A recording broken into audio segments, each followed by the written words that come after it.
कौन कौन से रह गए थे? एक तो फोर्थ क्वेश्चन है ना, एक बार देख लो मेरे अकॉर्डिंग, समझ लो एक बार।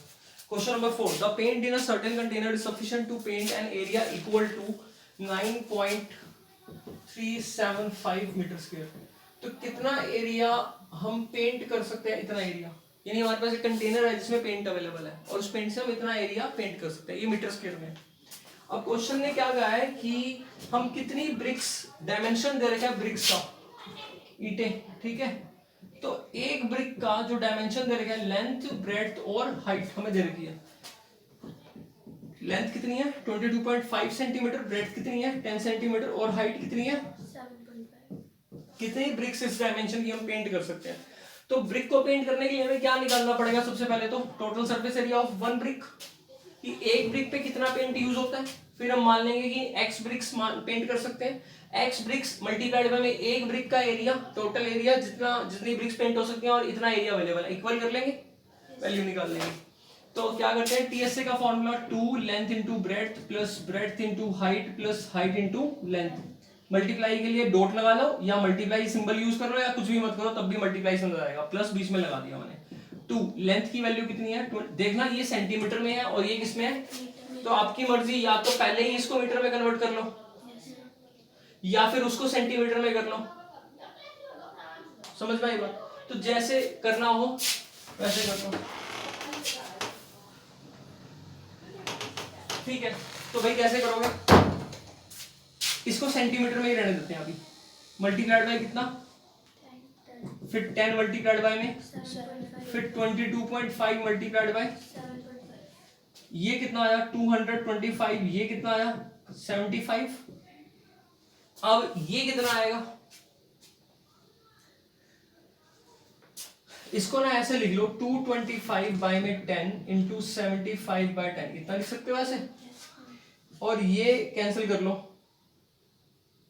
कितने पे हो गया, 5 2 जा 5 4 जा 5 5 जा, और ये भी कर लो, नीचे तो 4 आ गया, ऊपर 15 45 को कितने से करना है, तो तुम इसको 15 इंटू 3 लिख सकते हो ना, मन में सोचो 15 इंटू 3, 15 का स्क्वायर पता है कितना होता है 225, उसको कितने से करना है 3 से, 675 डिवाइड बाय 4, तो 4 1 जा तो बाकी बचा 27, तो 4 6 जा 24, 35, 4 8 जा 32, कितना बचा 3 30, 4 7 जा 28, 2 0, तो 4 5 जा 25, पूरा कैंसिल हो गया।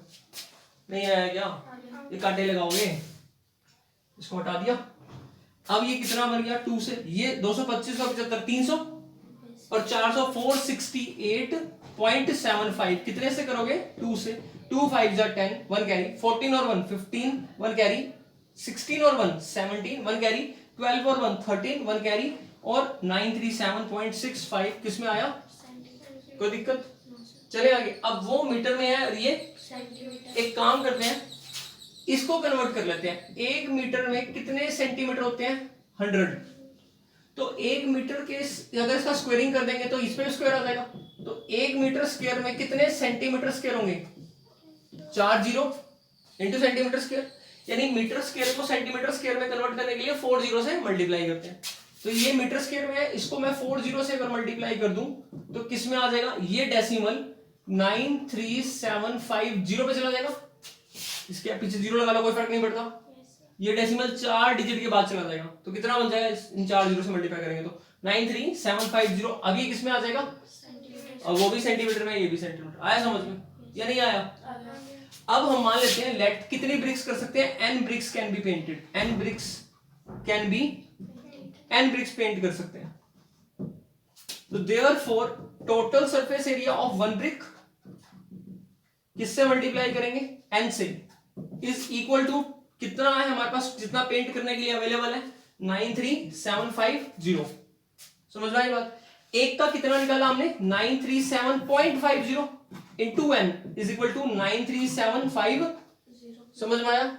ये डेसिमल हटाऊंगा तो यहां पर नीचे कितना आ जाएगा, 100, ये एग्जैक्ट हट गया, क्रॉस मल्टीप्लाई करते हैं तो n कितना आ गया, तो नंबर ऑफ ब्रिक्स कितनी हुई, 100, दोबारा समझाऊंगा, आ गया? अब तुमने ऐसे तो करा नहीं होगा, मैंने पहले कन्वर्ट कर लिया था, पहले कन्वर्ट कर लिया था सेंटीमीटर को मीटर में। लेंथ ब्रेड्थ तो राइट को, हाँ वो भी ठीक है, जैसे मर्जी कर लो। लेकिन एक जीरो का फर्क आ रहा था ये में। मेरे तुम नहीं आ रहा, मेरे वाले में नहीं आ रहा। मैं करके दिखाऊं क्या फिर जैसे तुमने किया था? नहीं, एक बार कैलकुलेशन देख लो, इसमें तो दिक्कत हो जाता। क्या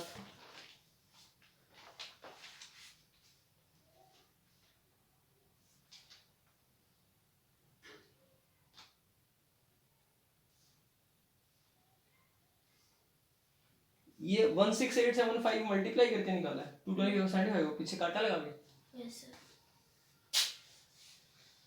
75 का स्क्वायर 7 8 56 5625 को 3 से मल्टीप्लाई करेंगे। 5625 5 3 15 6 3 18 ठीक है।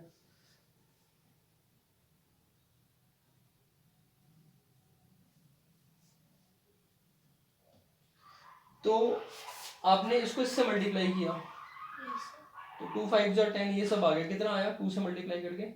93750। डिवाइड बाय में कितनी जीरो है? 5 5 जीरो है, एक कट गई तो कितनी जीरो बची? 4 तो 0.9375 75 और कितना आना चाहिए? 0.09375। क्यों? मैंने देखी थी कैलकुलेशन की।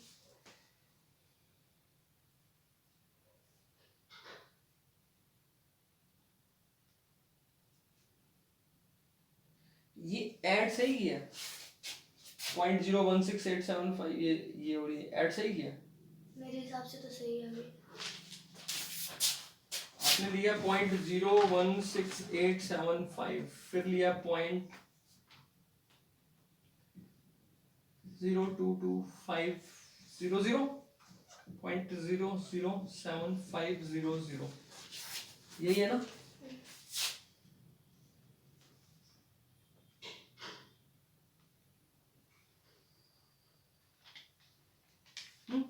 इसको प्लस करेंगे क्या आएगा?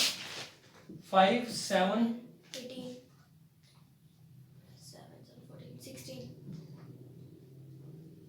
4 0 इसको कितने से करा? 2 से 2 5 जा 10 1 कैरी 15 1 कैरी 17 1 कैरी 13 जीरो तो एज इट इज रहेगा ना। ये जीरो 9। यस नहीं लिखते? नहीं लिखते हैं, लिखते हैं। आपने क्या करा? लिखे नहीं। ये 4 6 आ गया। Yes sir. 4 6 नहीं आया, जीरो हमने ऐड ही गलत करा। अरे ये वाला जीरो ऐड कैसे करा था? ऐसे ही किया था वैसे तो। ये सही है मेथड जो आप कर रहे थे? सही है पेपर में करने के लिए? नहीं सही है। सही होएगा, आंसर तो ठीक ही आ रहा है। कितनी देर में किया था और मैंने कितनी देर में किया, उसमें डिफरेंस कितना है? आपने जल्दी लिया क्या? किसका जल्दी हुआ? आपका। फिर आपकी कैलकुलेशन ज्यादा बेकार नहीं जा रही? तो उसको अवॉइड करो, जो ये डेसिमल में कर रहे हो ना उसको अवॉइड करो, फ्रैक्शन वाले में करो। आपका पहले अगर पेपर में करोगे तो बहुत ज्यादा टाइम लगेगा, फायदा नहीं है कुछ भी। हो जाएगा आपके। नेक्स्ट एक 8 छोड़ दिया था, बाकी तो सारे कर लिए थे ना अगर याद हो तो। हाँ। Parveen wanted to make a temporary shelter for her car. Car पे वो देखा कपड़ा चढ़ा हुआ, देखा या नहीं देखा? कार के ऊपर वो शीट चढ़ी होती है ना, शीट रफ पेपर सा ही होता है, ब्लू कलर वाला है जो भी है, कार का कवर। ठीक है, तो कह रहा है Parveen wants to make a temporary shelter for her car by making a box like structure with tarpaulin.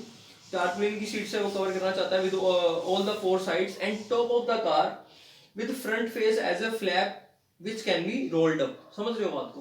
वो ये कहना चाह रहा है कि चारों साइड्स, बैक से कवर करेगा, फ्रंट से कवर करेगा, साइडों से कवर करेगा। नीचे से तो करने की जरूरत नहीं है, ग्राउंड ही है। ऊपर छत पे भी कवर करेगा, लेकिन टॉप पे जो उसकी शेप होगी वो आगे शीशा आ जाएगा, तो उसको वो कैसे यूज करेगा? एज ए फ्लैप, मतलब ये ऐसे उठा सकता है और रख सकता है। नहीं आया समझ में? एक फ्लैट शीट होगी ना, लेकिन कार का शेप तो ऐसी चली जाएगी, तो वो जो शीट होगी उसको वो ऐसे ढक देगा, कार का कवर जो शीशा है उसको ढक देगा, तो फ्लैप में उसको खोल भी सकता है और बंद भी कर सकता है, बीच में कटिंग कर देगा ना, समझ में आई बात। अब assuming that the stitching margins are very small and therefore negligible, यानी आपको ये नहीं देखना कि एक्स्ट्रा कितना मटेरियल लग रहा है, वो सब छोड़ दो, आपको सिर्फ ये बताना है कि टारपुलिन का जो कपड़ा है वो कितना रिक्वायर्ड है टू मेक द शेल्टर, उसकी हाइट कितनी है और लेंथ कितना है और ब्रेड्थ कितना है। तो लेंथ कितना है 4 मीटर और ब्रेड्थ बेस कितना है 3 मीटर और जो हाइट है वो कितनी है, हमें क्या निकालना है, एक तो कट सरफेस एरिया निकालना पड़ेगा चारों वॉल्स का, और एक फ्रंट टॉप के लिए लेंथ इनटू ब्रेड्थ एरिया, ये हमारा सरफेस एरिया जो रिक्वायर्ड होगा अकॉर्डिंग टू क्वेश्चन। नहीं आया क्या समझ में? इसमें कर्ड का फॉर्मूला क्या होता है, 2 height length plus breadth plus length into breadth. 2 height कितनी है 2.5, लेंथ और ब्रेड्थ का सम 4 + 3 और लेंथ इनटू ब्रेड्थ 4 × 3, ये कितना हो गया 12, ये हो गया 7, 2 × 2.5 5, 2 × 2.5 इज 5, 2.5 को 2 से 5 और 4 3 7, कितना आ गया 35 और 12 कितना बन गया मीटर, ये इंसान आंसर आ गया। क्लियर हुआ या नहीं? चलिए आगे, कोई दिक्कत है? अब हमारी फर्स्ट एक्सरसाइज होगी। अब 2 फॉर्म में तो याद हो गया ना अच्छे से, कौन से, क्यूब और क्यूबॉइड का CS से और TS से, 4x² LS से literal surface area of cube, 6x² TS से, 2HL + B क्यूबॉइड का LS से और 2LB + BH + HL of cuboid, और पेरीमीटर 12x क्यूब का और उसमें 4 ब्रैकेट L + B + H। समझ में आ गई बात यहाँ तक? अब सिलेंडर का TS से और CS से, मैं तुम्हें बताया था सिलेंडर कैसे बनता है, एक शीट से बनता है। ये मेरे पास एक शीट है, इसको रोल कर देते हैं हम किसके अबाउट, किसी भी साइड के अबाउट, लेंथ ले लो या ब्रेड्थ ले लो, अगर मैंने लेंथ ली इसके अबाउट मैंने रोल कर दिया तो ये मेरे पास एक सिलेंडर बन गया।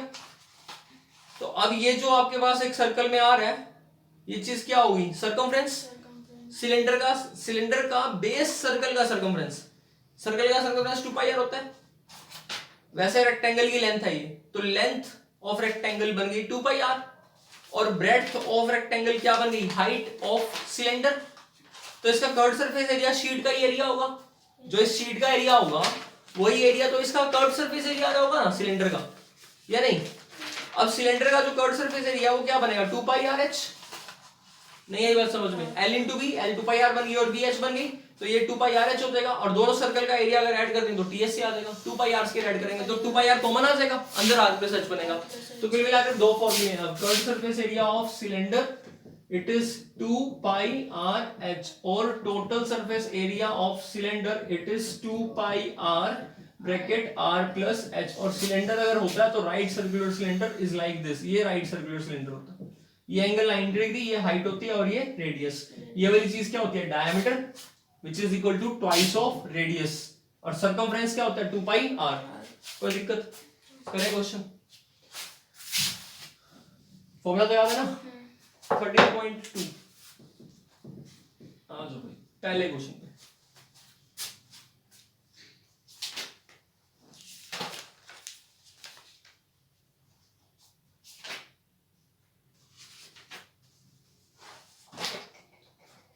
पढ़ना जरा पहला question. The curved surface area of a right circular cylinder of height 14 cm is 88 cm square. Find the diameter of the base of the cylinder. वो कह रहा है curved surface area of A right circular cylinder जिसकी height है 14, तो height कितनी है 14 और कर्व्ड सरफेस एरिया कितना है 88 सेंटीमीटर square. अब कर्व्ड सरफेस एरिया का फॉर्मूला क्या होता है 2πr it is equal to कितना 88. सिलेंडर का कर्व्ड सरफेस एरिया यही होता है। h की वैल्यू हमें क्वेश्चन में दे रखी है 2, पाई की वैल्यू इनटू r, h की value it is equal to 7 कितने पे गया 2 मल्टीप्लाइड बाय 2 कितना हुआ 4 और 4 मल्टीप्लाइड बाय 22 कितना हुआ 88, ये डायरेक्ट 88 कैंसिल हो गया, तो r की वैल्यू कितनी आ गई, तो डायमीटर कितना आ गया ट्वाइस ऑफ रेडियस होता है 2 × r, तो 2 × 1 कितना आ गया 2 सेंटीमीटर, ये हमारा आंसर हो गया। क्वेश्चन था सिलेंडर के अबाउट। कोई प्रॉब्लम? चलिए आगे सेकंड क्वेश्चन पे आ जाओ। It is required to make a closed cylindrical tank. Closed cylindrical tank का मतलब क्या हुआ? टोटल सरफेस एरिया की बात कर रहा हूँ। क्लोज्ड सिलेंड्रिकल टैंक, हाइट है 1 मीटर और बेस डायमीटर कितना है 140 सेंटीमीटर। तो अगर डायमीटर हमारा 140 सेंटीमीटर है तो रेडियस हाफ होगी, कितनी हो जाएगी 70 सेंटीमीटर। लेकिन मीटर में कन्वर्ट कर लेते हैं क्योंकि हाइट मीटर में है। हाइट कितनी है 1 मीटर, मीटर में कन्वर्ट करेंगे तो 70/100 यानी कि 7/10 मीटर। पॉइंट में मत निकाला करो, समझ में आ गया? रेडियस मिल गई, डायमीटर से हाफ किया, रेडियस मिल गई और हाइट है। अब क्या बोलते हैं? How many square metre of sheet is required for the same. कितने स्क्वायर मीटर शीट रिक्वायर्ड है इसको बनाने के लिए? क्या निकालना पड़ेगा according to question? Cylindrical tank को बनाने के लिए टोटल सरफेस एरिया क्योंकि क्लोज्ड है। तो what is the formula of TS? 2 pi r cylinder के लिए। तो 2 पाई की वैल्यू 22/7, आर की वैल्यू 7/10, आर की वैल्यू 7/10 और एच की वैल्यू 1, 7 से 7 तो 2 into 22 44/10। एलसीएम कितना आया 10, 7 प्लस कितना हुआ तो कितना बना 17 into 44 डिवाइड बाय कितना 100। 4 से पहले इसको मल्टीप्लाई कर लो। 68 into 11 का ट्रिक तो आता ही है ना, या भूल गए? 8 और 6 14, 1 कैरी, 6 और 1 7 तो 100 था तो 0.48 और किसमें आ जाएगा? हुआ क्लियर? नहीं हो जाएंगे। थर्ड करें, थर्ड ही करेंगे, फोर्थ करेंगे, ठीक है? थर्ड बाद में देख लेंगे, अलग है क्वेश्चन। होलो सिलेंडर का भी मैंने कंसेप्ट नहीं बताया। क्वेश्चन नंबर 4 पे आ जाओ, 13.2। फोर्थ क्वेश्चन कहता है the diameter of a roller, road roller. देखे ना रोलर क्या होता है? सिलेंड्रिकल शेप में होता है। उस रोलर का जो डायमीटर है वो कितना दे रखे हैं 84 सेंटीमीटर। तो रेडियस कितनी आ जाएगी इसका? हाफ। तो रेडियस कितनी आ जाएगी? समझ में आया? हाफ कर दिया। It takes 500 complete revolution. कितने रेवोल्यूशन लेता है? 500। 500 बार उसको हम चलाते हैं रोड रोलर को, 500 टाइम रेवोल्यूशन लेता है वो। देखना रोड रोलर ऐसा होता है, यहां से पकड़ते होंगे, क्लियर? इसको जब वो घुमाते हैं तो जब इसको वो रिवॉल्व करते हैं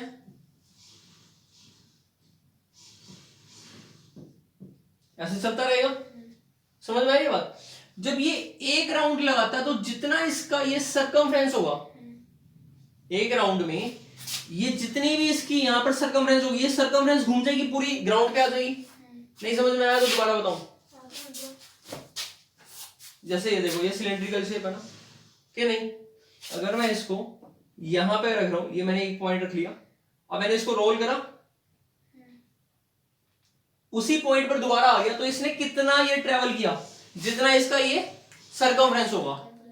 नहीं आई समझ में? तो जब एक बार घूमता है तो जितना इसका कर्व्ड सरफेस एरिया होगा वो कर्व्ड सरफेस एरिया ग्राउंड पे आ जाएगा, या नहीं? कितनी बार घुमा ये? 500 बार घूमने पर इसने एक चक्कर लगा लिया प्लेग्राउंड का। यानी इसको प्लेग्राउंड पे पूरा एक बार रोल करने के लिए 500 बार रेवोल्यूशन लगाना पड़ता है। समझ में आई बात? तो आपसे वो क्या पूछेगा? प्लेग्राउंड का एरिया बता दो। तो कैसे बताओगे? एक रेवोल्यूशन में कितना एरिया कवर करता है? अगर हम एक रेवोल्यूशन करते हैं तो कितना एरिया कवर करेगा? अरे इसको अगर एक बार रिवॉल्व कर दें तो कितना एरिया ग्राउंड के ऊपर कवर करेगा? ये इसका जितना कर्व्ड सरफेस एरिया होगा। और कितने से मल्टीप्लाई करेंगे? 500 से। नहीं आएगा दिमाग में? और वही प्लेग्राउंड का एरिया होगा, क्योंकि एक बार प्लेग्राउंड पे उसको पूरा चलाने के लिए 500 रेवोल्यूशन लगाने पड़ते हैं। तो हमें क्या निकालना है according to question? Area of, अच्छा इसकी हाइट भी देगा क्वेश्चन। हाइट मतलब लेंथ होगी, देखो कितनी देर की लेंथ? 120 सेंटीमीटर, दोनों ही सेंटीमीटर में। और इसको दोबारा बताऊं क्या? नहीं समझ में आया तो देख लो। तो एरिया ऑफ क्या निकालना है क्वेश्चन में? पढ़ लो पूरा क्वेश्चन।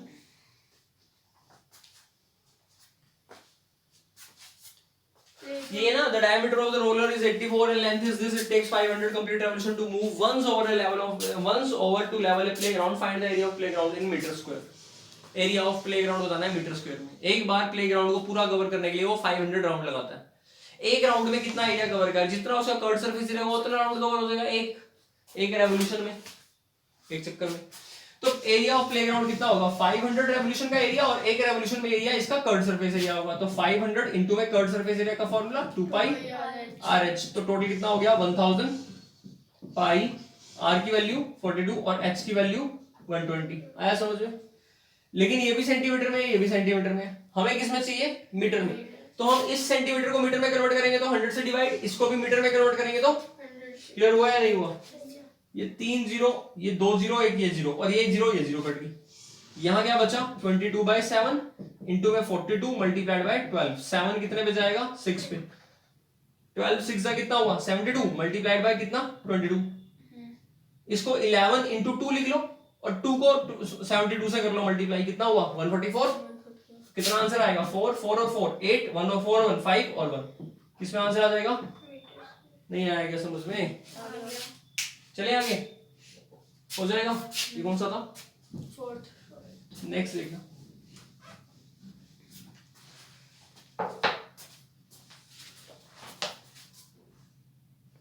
नेक्स्ट अब कौन सा करना हमने?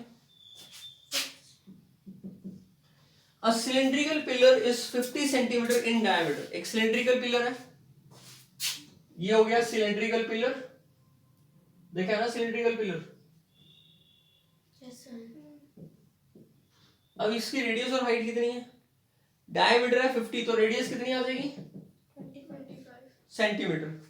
अगर मैं इसको मीटर में कन्वर्ट कर लूं तो 1/4 मीटर होगी। 25 डिवाइड बाय 100 1/4 मीटर रेडियस आ गई।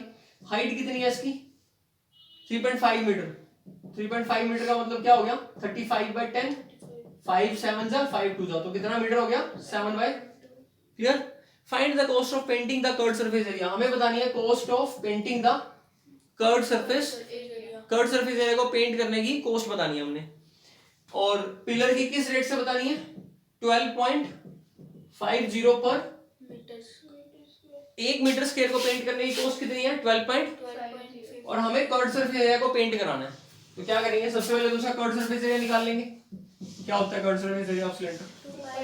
2 पाई की वैल्यू कितनी, R की वैल्यू कितनी, H की वैल्यू कितनी 7 से 7 2 से 2, ये 11 पे गया और ये, तो क्या वैल्यू आ गई 11/2 मीटर स्क्वायर इसका कर्व्ड सरफेस एरिया। एक मीटर स्क्वायर को पेंट कराने की कॉस्ट कितनी दे रखी है, तो 11/2 को पेंट कराने की कॉस्ट 11/2 इंटू 12. तो 125/10 लिख दूं, 1250/100 वो 0 0 कट ही जाएगा, कैंसिल करो 5 2 जा 5 2 जा 5 5 जा। ठीक, नीचे कितना आ रहा है 4, ऊपर 25 इंटू 11 कितना हुआ 275, 4 6 जा 24, कितना बचा 35, 4 8 जा 32, कितना बचा 4 7 3 बचा, 4 7 जा 28 और फिर 4 5 जा 20। तो इतने रुपीस जो है कॉस्ट आ जाएगी। क्लियर हुआ नहीं हुआ? ठीक है, नेक्स्ट देख लेते हैं कौन सा करना है नेक्स्ट हमने। देखो 6 क्वेश्चन क्या है।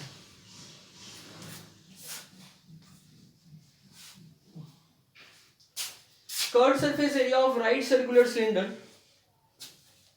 Curved surface area of right circular cylinder is 4.4 metre square. CSA किसका, राइट सर्कुलर सिलेंडर का कर्व्ड सरफेस एरिया कितना दे रखे हैं 4.4 metre square. Radius of base, radius of base कितनी है 0.7 मीटर, और हमें क्या निकालनी है हाइट। कर्व्ड सरफेस एरिया का फॉर्मूला क्या होता है, किसके इक्वल है, तो क्या लिखेंगे 44/10, 2 पाई की वैल्यू, R की वैल्यू 7/10 और H निकालना है हमने, इट इज इक्वल टू 10 से 10, 7 से 7, 22 2 जा 44, 44 कैंसिल, H की वैल्यू कितनी आ गई, तो आंसर कितना आ गया 1। फर्स्ट क्वेश्चन की तरह ही था, हुआ क्लियर। 7th क्वेश्चन देखो, the inner diameter of a circular well एक सर्कुलर वेल है, यानी एक वेल है, उसका इनर डायमीटर, तो ये जो वेल है ये भी कौन सी शेप का होता है, सिलेंड्रिकल शेप का होता है। इसका अंदर से वेल ऐसा होगा कुछ, समझ रहे हो? तो इनसाइड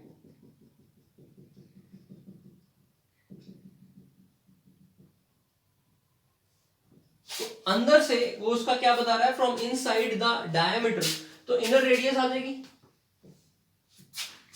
तो डायमीटर इनसाइड, अंदर से जो डायमीटर है वो कितना है 3.5, तो 35/10 मतलब कि 7/2 रेडियस। नहीं आएगा समझ में? तो रेडियस कितनी हो जाएगी, देखो डायमीटर ना 2r होता है, तो डायमीटर 7/2 है, तो 2r 7/2 होगा, तो r 2 डिवाइड में आ जाएगा, तो रेडियस कितना आ जाएगा 7/4। क्लियर है? 7/4 मीटर का रेडियस आ गया। हमेशा फ्रैक्शन में लेकर आएगा और डेसिमल में नहीं, वो कैलकुलेशन मुश्किल हो जाएगी उसमें। और 10 मीटर डीप, तो इसकी हाइट जो है वो कितनी है 10 मीटर, यानी कि ये तो 10 मीटर है हाइट, और ये वाली वैल्यू 7/4 मीटर रेडियस। आगे कहता है, क्लियर? फोन तो नहीं है ना, ठीक है। तो अब आगे ये कहता है, find first it's inner curved surface area, it's inner, क्योंकि डायमेंशन इनसाइड के ही है, तो इनर कर्व्ड सरफेस एरिया निकालना है। क्या फॉर्मूला होगा, 2 पाई RH, 2 पाई की वैल्यू, r की वैल्यू 7/4 और h की वैल्यू 10, 7 से 7 कैंसिल, ये 2 पे गया और ये 11 पे, 11 into 10 is 110 मीटर स्क्वायर। ये आ गया। सेकंड पार्ट क्या बोला इसने, cost of plastering the curved surface area, किस रेट से 40 रुपीस के हिसाब से, 1 मीटर स्क्वायर की कॉस्ट 40 है, तो 110 मीटर स्क्वायर की कॉस्ट कितनी आ जाएगी, ₹4400। आया समझ में? नहीं आया? कराऊं और ये कर लोगे? अब बताओ जल्दी बताओ, कर लोगे? कहां से लेकर कहां तक, 8 to 8, 9, 10, 11, 4 क्वेश्चन तुम्हें करने हैं, थर्ड छोड़ देना अभी, बाकी मैंने करा दिए। हो जाएंगे फिर आज, या कराऊं कहते हैं तो, जैसे आज करके मैंने